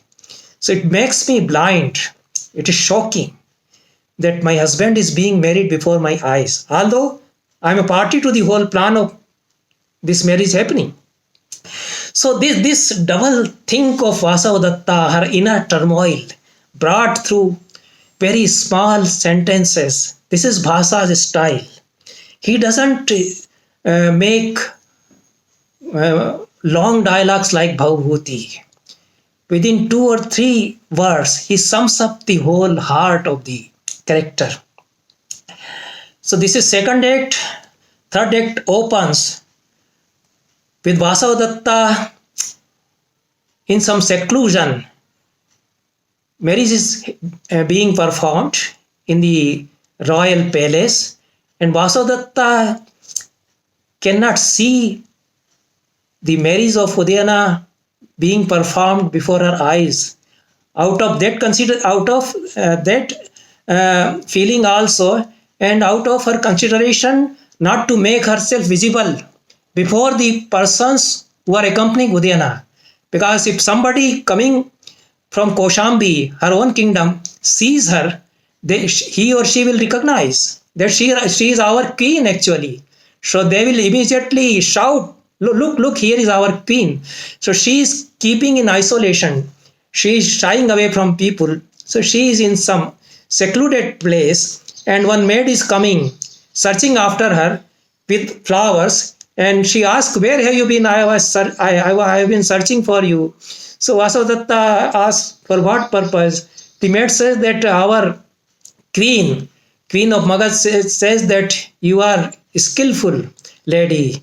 You know all these arts. So please weave this garland for marriage. So Vasavadatta is asked to weave the mala, the garland, for the marriage of her own husband. So Vasavadatta says to herself, "Idamapi maya kartavyam asit." This also I had to do over and above all the suffering. So these are the feelings of Vasavadatta. She is weaving a garden. This is also a very beautiful scene. What herb is to be weaven? Sapatni Mardhan herb is not to be weaven. The maid tells her that you weave this herb also, this aushad also, which kills the co-wife. So Vasavadatta says no need to weave, to include this herb in the garland. She asks why. Vasavadatta says that his first wife has already died, so we need not weave this. And Saubhagyavardhan Aushadha, this had to be weaved. So all these customs, when marriages are being performed, Bhasa informs them about and Vasavadatta asked this maid, "Did you see the bridegroom?" So she says, yes, I saw him. He is as beautiful as Kamdeva. So Vasavadatta is pleased by the description of the beauty of her husband. But then she says, okay, stop, that is enough. So the maid asks her, why do you say so? He says that I should not hear the descriptions of the beauty of Parpurusha, the other persons. So all these things happen. We go to slide 21. The reverie of Vasavadatta, her speculations, her ponderings in small words. What a disaster, she says. Aho atyahitam. What a disaster. Arya putropi nama parkiya samvratta. My own husband is being alienated from me. He will become a parkiya from me. Being married to a young lady now. So he says that I will retire. I will try to sleep. And in this way, the third act ends. The fourth act opens in the royal gardens. Padmavati and Vasavadatta both are there. And they are seeing the beauty of the royal gardens. The flowers are blooming. One maid is plucking up the flowers. Padmavati stops her from plucking more flowers. Vasavadatta asks, why do you stop her? So Padmavati says, I want my husband to come to visit these royal gardens and see the beauty of the flowers. So I want to remain the flowers blooming intactly so that he can see. So this shows her affection, her love, and her care for her husband, her new, her bridegroom. Vasudetta asked her. So these are very small questions, but very penetrating questions, giving a glimpse of the heart, the feelings of the characters. Vasudetta asked her, Hala priyaste bharta, slide number 23. Do you love your husband? So the motif of recognition and non-recognition is weaved here. So nobody recognizes Vasudetta, but Vasudetta recognizes Padmavati as her co-wife now. And a wife is putting this question to her co-wife. The first wife is putting this question to her co-wife. Do you love your husband? She has to say your husband. Then Padmavati gives a beautiful reply. Arya na janami. Arya, I do not know whether I love him or not, but I become uneasy. I feel uneasy when he is not around me. Ariputrena utkanthita, Ariputrena virahita utkanthita bhavami. I become anxious when he is not with me. In this way, she conveys her feelings in very simple words. Vasudetta feels her love, Padmavati's love, and her own love. And she compares both types of these feelings. And I also love him. She also loves. And she feels that she is also being drawn to my husband, the way I was driven to him. So, Dushkaram khalvaham karomi emapi tatha emapi navyam mantrayati. I am going through a very hard time. It is dushkar for me to tolerate all these times without my husband. And she also is feeling the same way. Padmavati says, I have one doubt. Eka khalu me sandeha. Vasudetta asks, what type of doubt you have? Padmavati says, Yatha mama ariputras tathaiva aryaya Vasudettaya haiti. Did my husband love Vasudetta the same way I love him?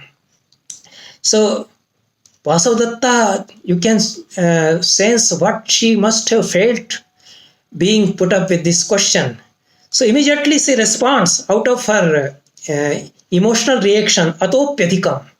Vasudetta loved her husband more than that. She cannot tolerate that she is loving her husband in a lesser quantity than the other lady, than her co-wife. So she immediately blurts out, Atopyadikam, even more than that, she loved her husband. So Padmavati is a bit surprised by this answer, reply. To Katham Tvam Janasi, how do you know? She asked. Vasudetta says, Vasudetta immediately understands that she has committed a mistake by blurting this sentence out. So immediately she tries to make up that I have heard that the people of Ujjaini used to describe her love, and she wouldn't have left her parents had she not loved her husband out of all her heart, had she not loved her husband fully. So all these dialogues are there, and they are in the garden. Meanwhile, Vidushaka and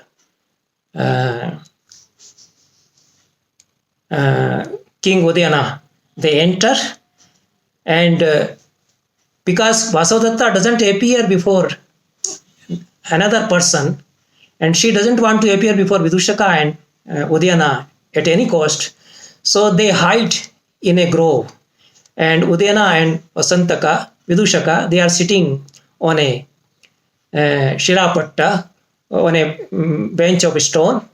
Then this is a very beautiful scene. So the device of some characters overhearing the others, and some characters talking without knowing that some others are hearing them. So this is a stage of Bhasa. This is Bhasa's theater. So Vasantaka asking Udayana that now we are alone in the garden. There is nobody. So I want to ask you one question. You had two marriages. So whom do you love more? Your former wife and or your second wife? So Udayana says, I can't tell. This is a difficult question. Don't ask me. So Vasantaka says, feel free to tell me your feeling. Uh, don't be shy.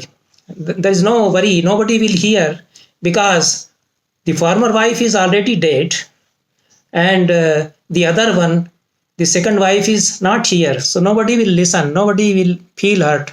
So you tell me about your feelings for both these ladies. Udayana again declines.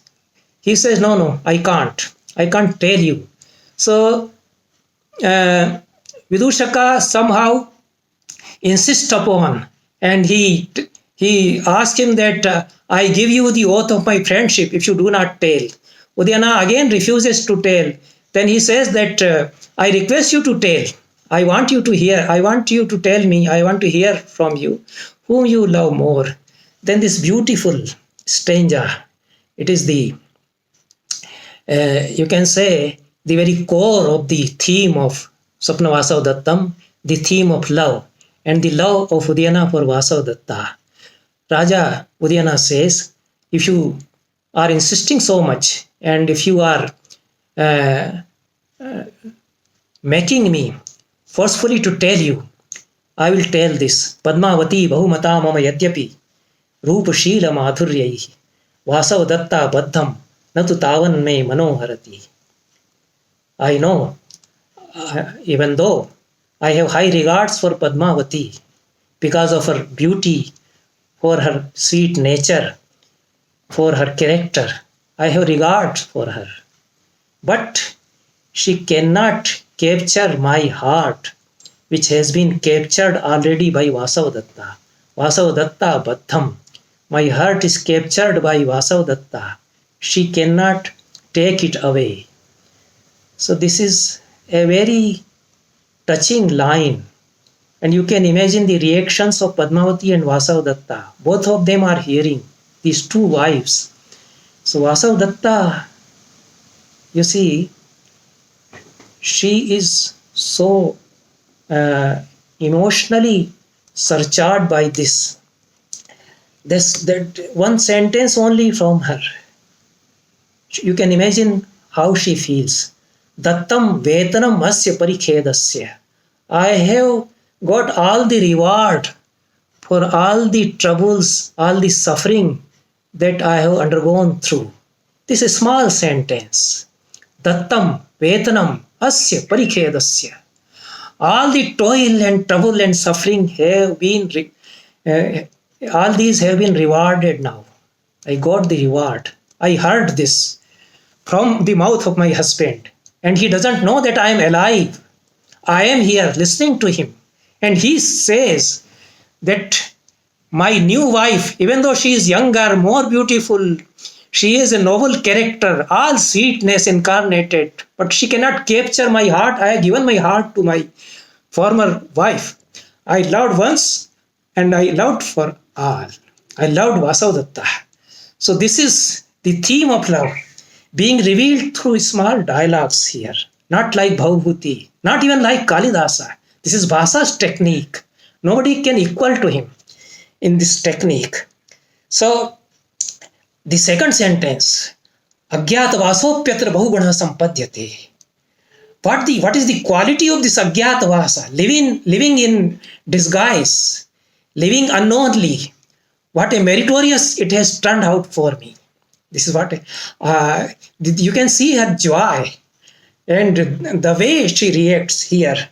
But how Padmavati would react? Had it been any ordinary lady, she would have felt very hurt. So the Chetty feels hurt, the maid. She says that Bhartidarike, our Bhartidaraka, our Lord, he doesn't have a heart, you see. He's a Dakshina person. He is not a generous man. He should not have said this. Padmavati, look at the noble character of her. He says, Hala Mamevam. Don't say that. So Dakshinyavari Putra, he has really a noble heart. He is a man of generous nature. Ya idanim api aryaya vasavadattaya gunan smrati. He remembers the qualities of his former wife even now. So you don't blame him. He is a man of noble character. Once he loved, so he cannot forget his love. I appreciate him for it. So all these things Padmavati says in a simple sentence. And Vasavadatta, how she would react to it. He is also full of emotion. Now, she appreciates the nobility of the character of Padmavati, the grandeur of her character. She says, Bhadre Abhijanasya Sadrisham Mantritam.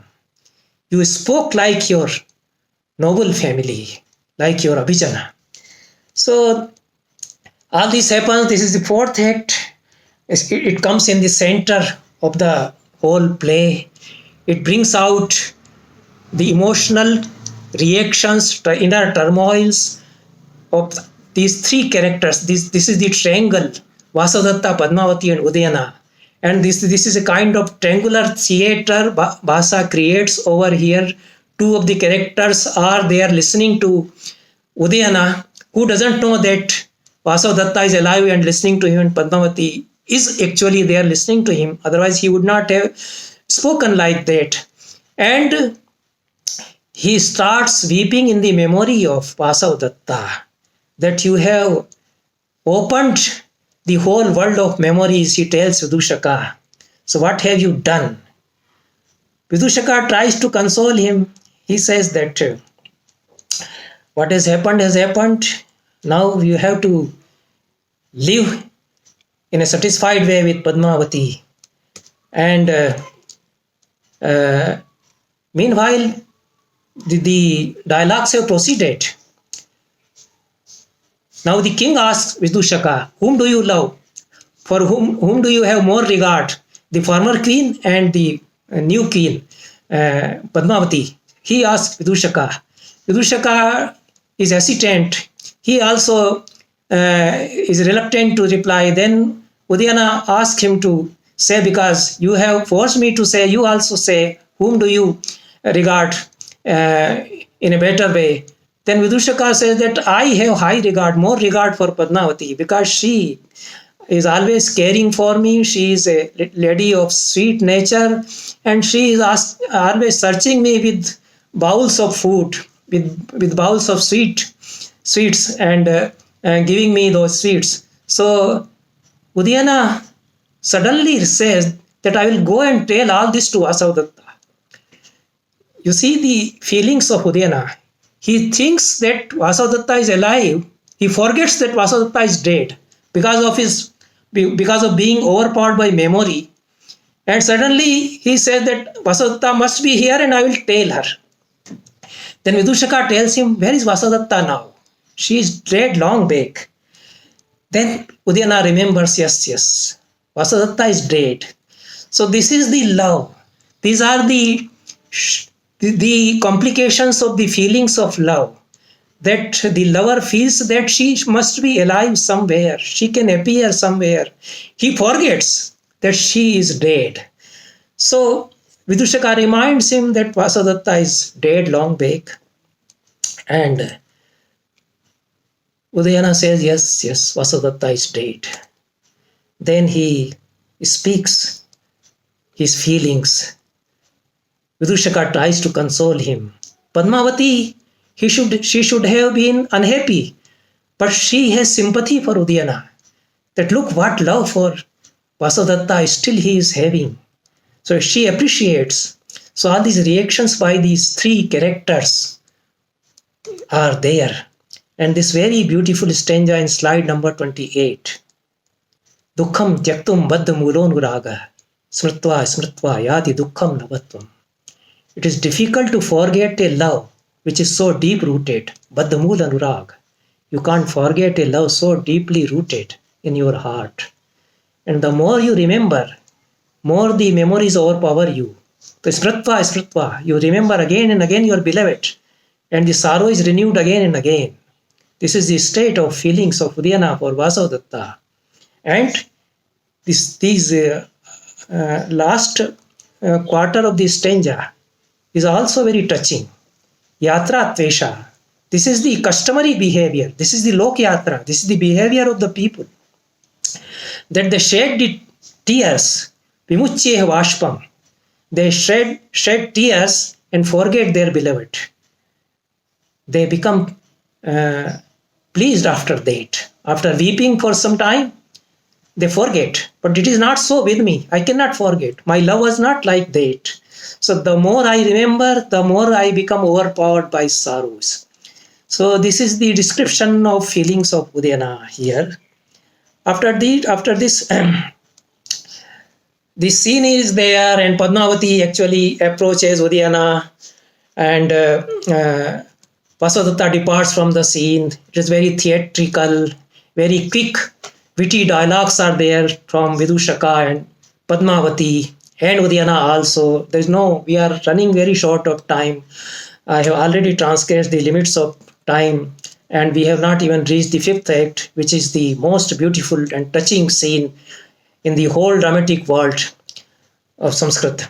So the fifth act is a dream scene, and what happens that both Udayana and Vasavadatta, they are separately being informed in the interlude that Padmavati is a bit ill. She is having acute headache, and her bed is being arranged in the Samudragraha, a special type of palace which is constructed as a kind of island in the waters, where the hero and the heroine or the person from the noble family, they go to rest sometimes. So her bed is arranged in the Samudragraha, and you also go. Udayana is told that you go to Samudragraha. Padmavati is ill and she is going there.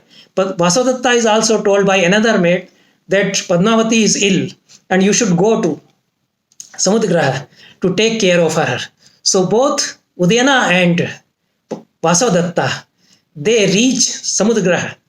First, Udayana with Vidushaka, he arrives there, and while Udayana is waiting, and Vidushaka goes away from the scene to take his shawl because it is a bit cold, and Udayana is sleepy and he sleeps, and Vasavadatta enters, and there is a dim light, very dim light in the Samudragraha, in the bedroom.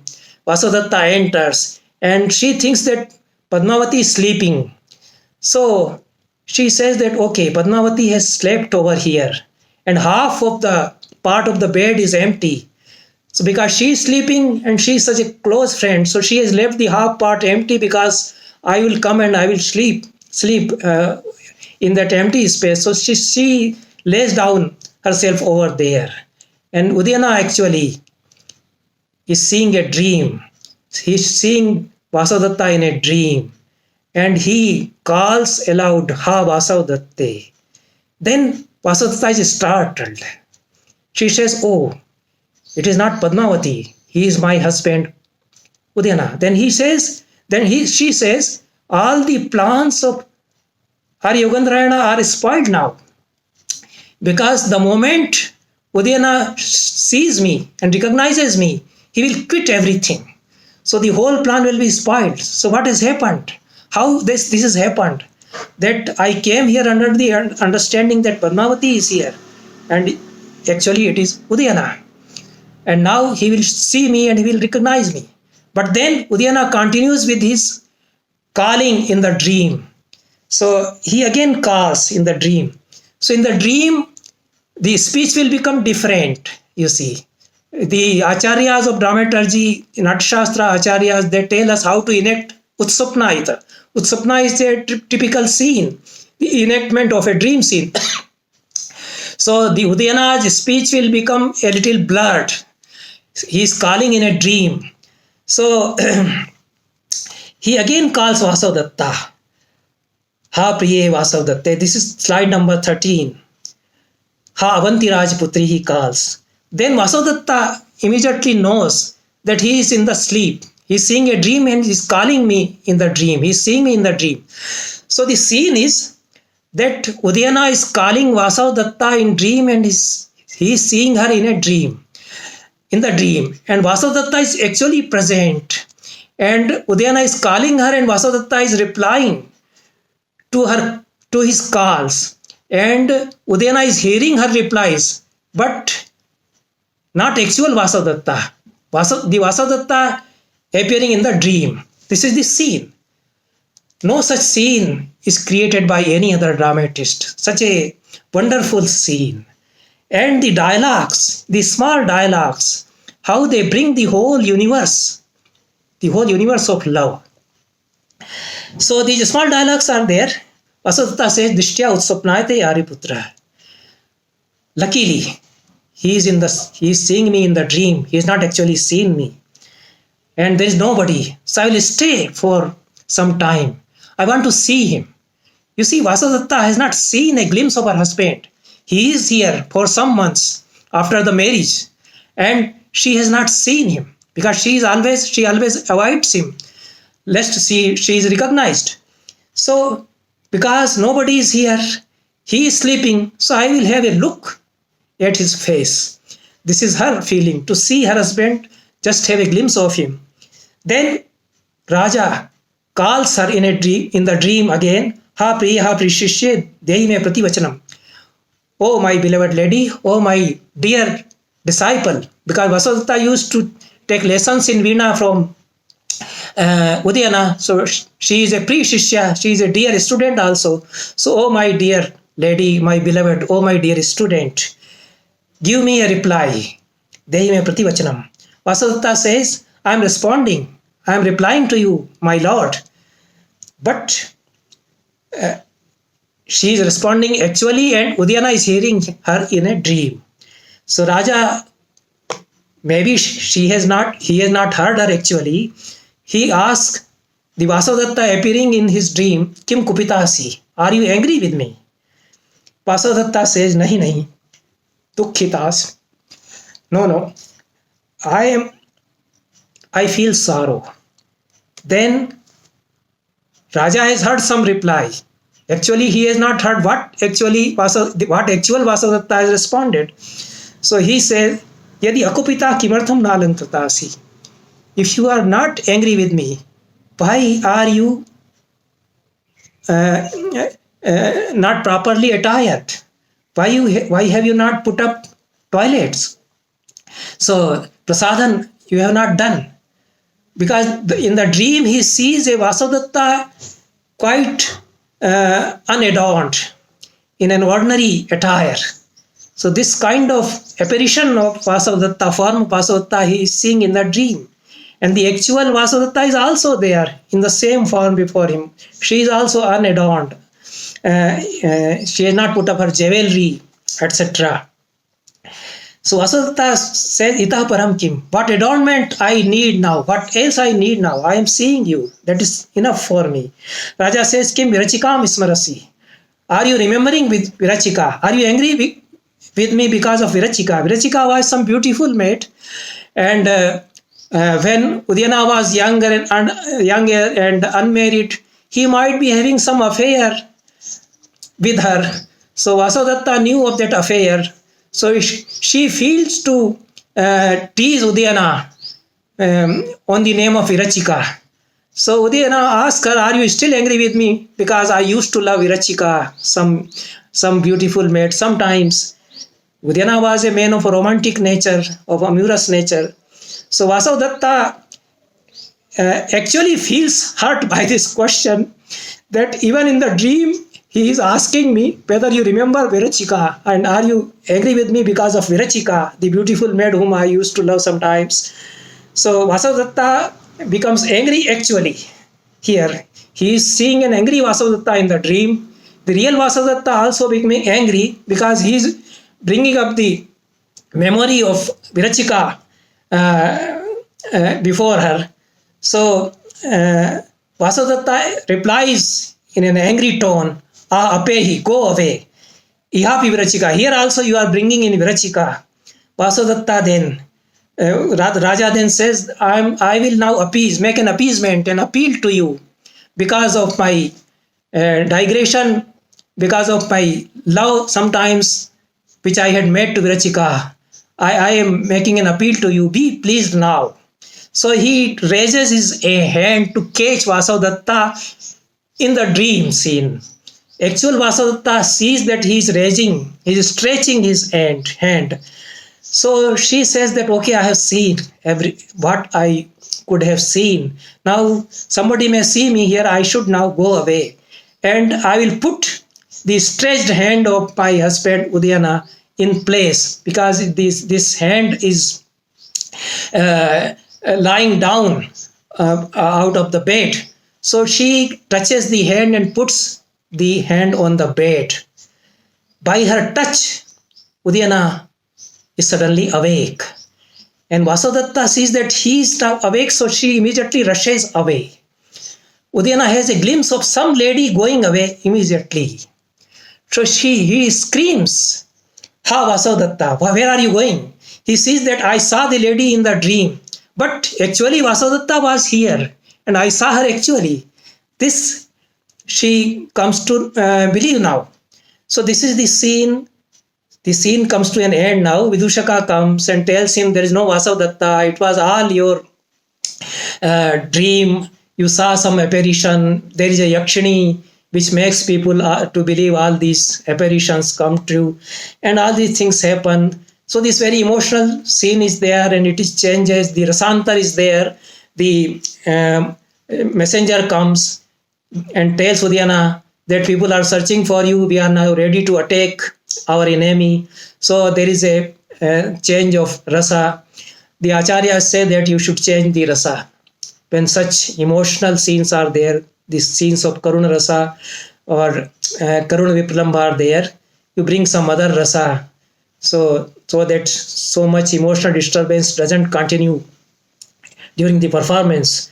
So Udayana is informed that army is ready. We should go now to attack. So the whole political plan being executed by Yogandrayana is now going forward. And this is a shloka of Veer-rasa, slide number 32.